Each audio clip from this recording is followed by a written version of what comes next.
ئێمە لە ستۆدیۆی کراوە لەم ڕووماڵە تایبەتی کوردستان 24 لە دەڤەری بارزانەوە لە مۆنومێنتی شەهیدان و ئەنفال کراوانی بارزانەوە لەگەڵتان بەردەوامین و بە درێژایی ئەمڕۆ هاوکارانم لە کوردستان 24 ڕووماڵێکی تایبەتی هێنانەوەی ڕووفاتی 100 ئەنفال کراوی بارزانیان کردەوە بۆ دەڤەری بارزان.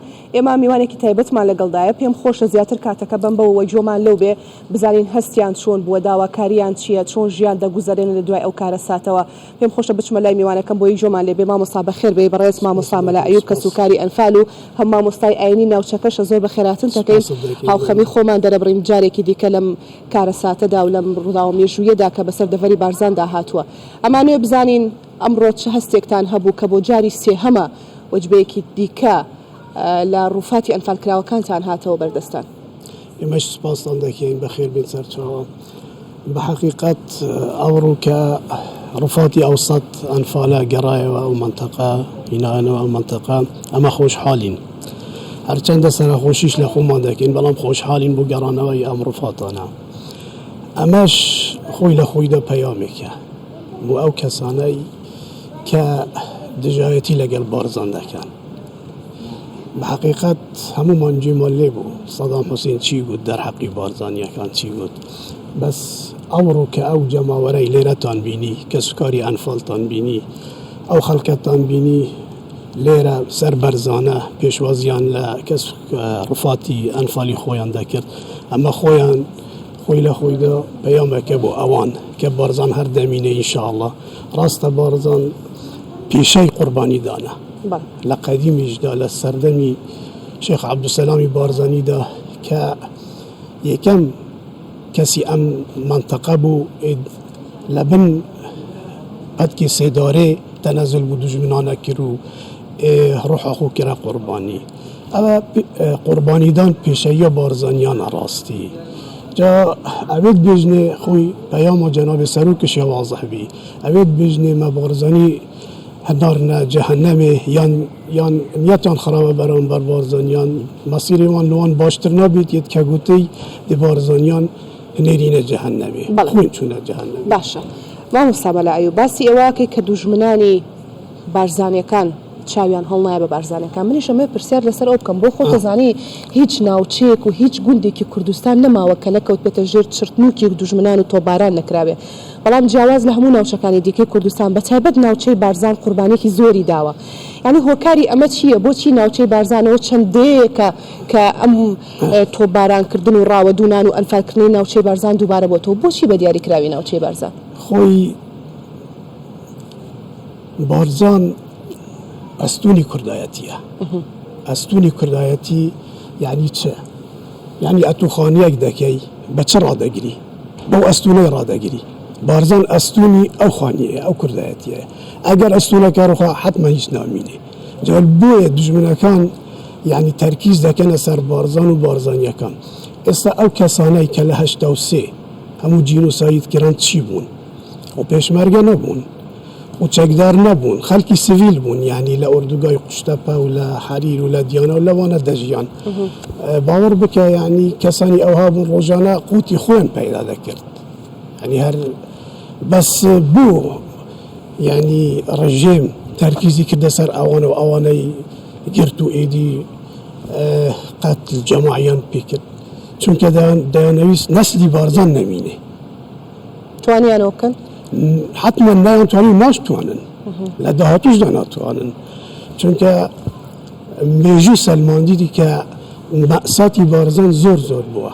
یعنی ئەمە یەکەم مەئسات نییە بەسەر بارزاندا، یعنی بە درێژایی مێژوودا لە سەردەمی عوسمانیەکانەوە 16 جار ئەو بارزان لە پێشمانە 16 جار بارزان وێران کرایە بەدەستی دوژمن سوڵتایە، یعنی خەڵکی دەربەدەر بووە، خەڵک دەیگوت ئەو جارە ڕۆیشتن و جارێکی دی ناگەڕێنەوە، بەڵام کە بارزان گەڕایتەوە بە قووەتتر و بەهێزتر لە جاران گەڕایتەوە. مۆستا ئێمە باسی وێرانبوون و کاولکردنی بەتایبەت بە دیاریکراوی ناوچەی بارزانەکەین، بەڵام کاتێک کە دیتە ناوچەی بارزانەوە سێری ناوچەی بارزانەکەی، سێری چواردەوریەکەی، سێری گوندەکانی سەرڕێی ناوچەی بارزانەکەی، بەڕاستی ینی زۆر دڵگیر، دڵڕفێن، ئاوەدان، ینی چی وای کردووە کە ئەو ناوچانە بەو شێوەیە ئاوە ئاوادامکردنەوە یەکێکە لە دیارترین ئەو ناوچانەی کە ئێستا سروشتێکی جوانی هەیە و ئاژەڵ دۆستن ژینگە دۆستن ینی خاڵی زۆر باش و جوانی تێدایە لە ناوچەی بەرزان ئەمە پەیامی شێخی بارزانە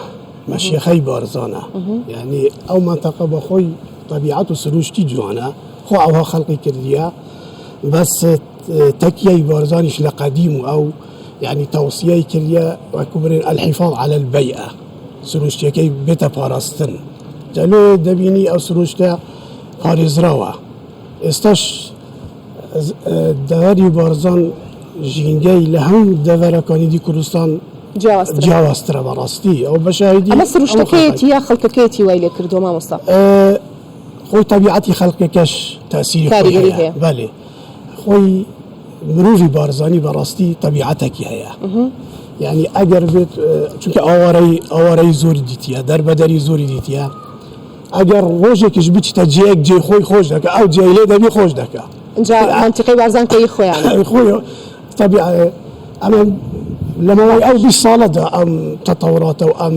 ئابادانیە پێوە دیۆرە شتێکی دیکە کە سەرنجی منی ڕاکێشە ببوورە ینی پێم خۆشە لێرەوە بە هاوکاران و بینەرانی بەڕێزیش بڵێم کە ئەمڕۆ لە دەڤەری بارزان ئێمە هاتین تا گەیشتینە ئێرە مۆنۆمنتەکە هیچ دوکانێک و بازارێکمان نبینی بەکراوەی کاتێک پرسیارمان کرد بۆچی وتیان ئێمە لەم ڕۆژەدا وەکو کللتورێکی لێ هاتۆک و خەمیر ئێمە هیچ دوکانێک ناکەینەوانێ ئەمە لە کەیەوە بڕیاردراوە ئەم ڕۆژە بکەنە هاوخەمی و هەموو دوکان و بازارەکان دابخرێ و خەڵک دانیشێت هاوخەمی خۆی ئەوە چ بڕیارێکی ڕسمی نییە لەسەر ئەو ڕاستە هاوڵاتیان بۆ هاوڵاتیان بە خۆیان ئێستا داریم خەڵک مرۆڤی بارزانی بڕێک جیاوازە لەگەر خەڵکانی تر ئێستا مەسەلەن ڕێسای تایبەت بە خۆتان هەیە مامۆستا نەک مەسەلە مناسەبەیەکی ئەوها گەورە خەڵک دوکانی دابێخی بەڵکو دەبینی کەسانێک ئەمری خۆی دەکە یعنی مەسەلەن لە شارۆچکەی بارزان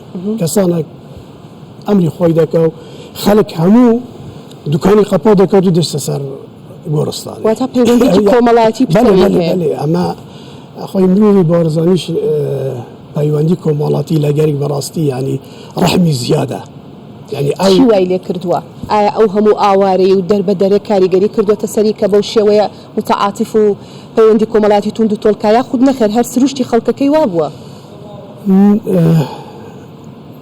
دەرەجە یەک تەسیری تەکیەی بارزان مەشیخەی بارزان پەروەردەی شێخانی بارزان بوو موریدەکانی خەڵک موریدی تەکیەی بارزانە لێرە یعنی ئەو خەیلێکی لێکە خەڵک وەکو برا تەڕابط و وألف بين قلوبهم أو آية أو أنا لسر أو جيرتيشكي أو آية قرآنية خلقي پرورده كردية وألف بين قلوبهم بلا يعني دوامينش خوي ئاوارەی و دەربەدەری و هەژاری و یعنی ئەوەش تەسیری هەبووە کە خەڵک زێدەتر ڕەحم و بەزەی گەلێک هەبیتن زێدەتر دەستەیەک بگریتن یعنی یەک محتاج بیتن ئەوانەی دی هەموو کومەکی بکەنەبی هەستی نەبەلێ باش مامۆستا بۆ پێی جەنابتان مامۆستای ئاینی ناوچەکەشن یعنی هاوڵاتیان بەتایبەت کە سوکاری ئەنفال کراوان چ داوایەکیان هەیە چونکە بۆ خۆ تەزانی تا ئێستا ژمارەی زۆر کەم لە ڕووفاتەکان هاتوۆتەوانێت بە 3 جار 696 ڕووفاتی ئەنفال کراوان هاتوۆتەوانێت هەرچەندە ئەمڕۆ لەم ڕاستیمە فراوانەدا هەم سەرۆک بارزانی هەم سەرۆکی هەرێمی کوردستان پەیامی سەرۆکی حکوومەتی هەرێمی کوردستان ئەوە بوو کە ئەوان تا یەک ئەنفال